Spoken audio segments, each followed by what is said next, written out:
Yo, welcome back guys to the CJ's Footybite. Manze, it's been a long time and I'm really pleased to be here. I hope I don't go missing in action, but I think you guys understand what happened to my team.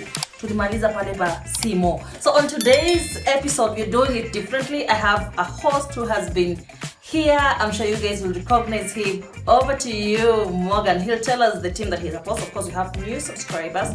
So he'll tell us the team that he supports. And before, I think I'll bring you guys back to speed. He said that Manchester United will be finishing second. So let us get to hear from Morgan. Over to you, Morgan. Thank you very much, Genti. I know that was a lot of controversy along my prediction saying that United will finish second, but let bygones be bygones, please. So today I'll be covering up the Premier League roundup. Of course, we know that the season is over. We know that Liverpool and Manchester City were involved in a fierce battle for the title, in which Manchester City eventually won. The final game week saw Liverpool beating Wolves by 3-1, and Manchester City edging Aston Villa, who really gave Manchester City a game, and that led to Manchester City winning by 3-2. We also saw Chelsea finishing third despite having a rather poor season according to their standards, but of course Thomas Tuchel said that it was a really valiant effort despite Romelu Lukaku only scoring 8 goals in the Premier League that saw Chelsea finishing in third. In the race for the top 4, we had a good battle between Tottenham Hotspur and Arsenal. Of course, it was the North London top 4 derby, and we saw Tottenham coming up on top. Arsenal, of course, faltering in the last game weeks. Manchester United, of course, lost the final game against Crystal Palace 1-0, but it did not affect anything because also West Ham lost against Brighton to see Manchester United finishing in 6th and qualifying for the UEFA Europa League alongside Arsenal, who finished 5th. We saw that Liverpool claimed both the domestic trophies, that is the Carabao Cup and the FA Cup. Of course, they beat Chelsea via penalties. Most of the pundits in England said that Liverpool don't deserve the both titles because they probably won via penalties and that they didn't really win the game according to the normal standards. Next, we'll go to the Europa League. Now, the Europa League was a very, very entertaining game between Frankfurt and Rangers. They have a very, very good support base in Germany and in Scotland. So the game was really nice. We saw that Frankfurt and Rangers gave us an entertaining match that went up to penalties. Frankfurt, of course, won the game with former Arsenal player Aaron Ramsey missing the penalty that led to Frankfurt winning the Europa League. We also saw the Conference League, the newly brought up competition by UEFA. We saw that Roma clinched it, with Jose Mourinho becoming the first ever manager to claim both all the Champions League, the Europa League, and now the newly promoted Conference League. Roma, of course, getting the first title in 14 years. We can also, have a transfer roundup where we can see that the rumors going around that Sadio Mane, a Liverpool legend by his own standards, he's being linked to the $32 million move to Bayern Munich. That is from L'Equipe, which is a French-based newspaper. We also see the rumors around Frenkie de Jong, former Ajax player under Erik ten Hag, the Manchester United manager. He says that he's very interested in Frenkie de Jong, but the problem is Frenkie de Jong is actually looking to play in the Champions League. That's why clubs such as Bayern Munich and PSG are interested, and that's why he's also stalling the proposal from Manchester United so that he can move there and rejoin with his former manager Erik ten Hag. Well, that will really take time because I'm sure Manchester United fans, I included, we know that United really have a problem in their midfield. It's been a problem that has not been solved by the Glazers or the team itself. So we really need to bolster the options. We have other targets such as Ruben Neves. We also have Calvin Phillips of Leeds United, but that situation was made hard because Leeds United really survived relegation. in that battle between them and Burnley.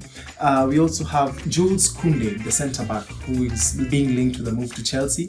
We are seeing that Antonio Rudiger has already signed for Real Madrid. Andreas Christensen has also left for Barcelona. So you can see the Chelsea backline right now is a little bit short, and that's why Jules Koundé is being seen as a potential target for the Chelsea backline. And the rumored amount of money that is being talked about is around 65 million euros.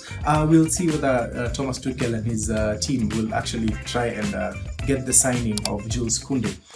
We also see the signings of Frank Kessie from AC Milan to Barcelona. It's already a done deal, it's confirmed, and this also, sparks up the rumor that if Frankie de Jong does leave, they also have backup in Frank Kessie. We also see that Barcelona have said that they will not renew the loan spell of Adama Traore. He will also be leaving the club and going back to his parent club, which is Wolverhampton Wanderers. Going to the Manchester United defense, of course, we have the story of Harry Maguire and the captaincy. In a recent interview with Erik ten Hag, Erik ten Hag said that he has no issue with Harry Maguire, but the problem is he hasn't worked with him, he's not talked to him.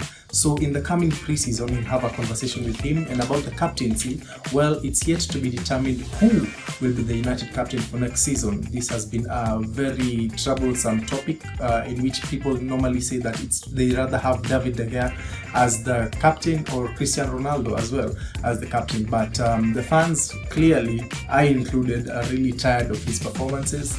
As an England centre-back or as the captain of Manchester United, he really should be performing more and giving us good results. But that's not what we've been seeing this whole season, and I think that's really disappointing. And if United want to bolster their backline, there are also rumors that Pau Torres of Villarreal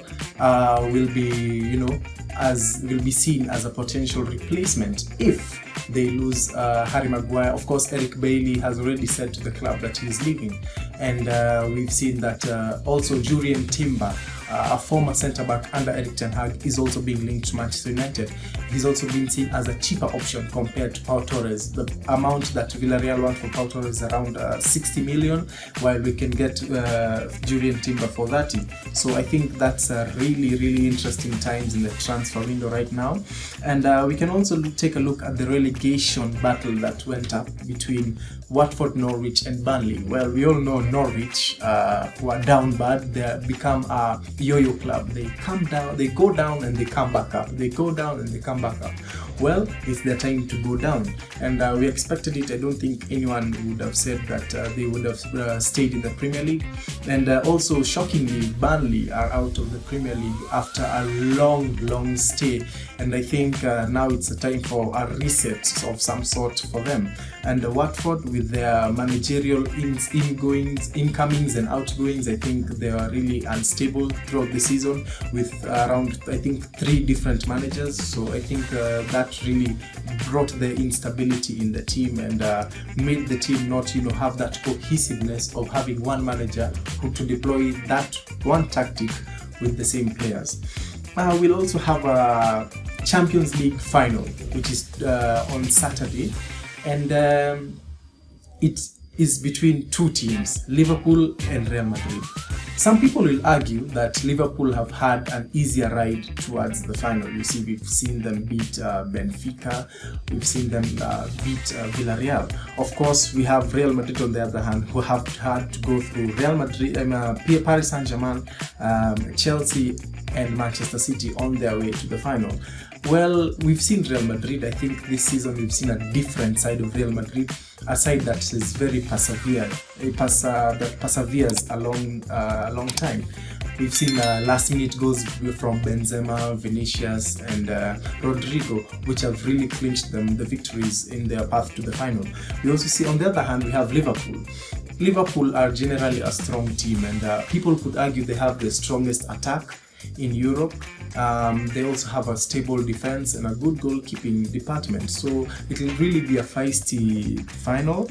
And my prediction personally, as a United fan, I do not at all want to see Liverpool winning.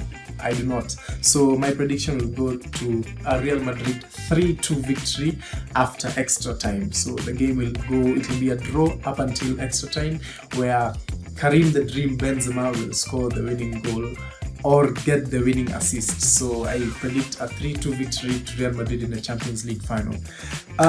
Thank you for watching us so far. It has been very good covering up for Gen T. Remember to please subscribe to the CJ's Footybite and give us your comments and give us your feedback. See you next time.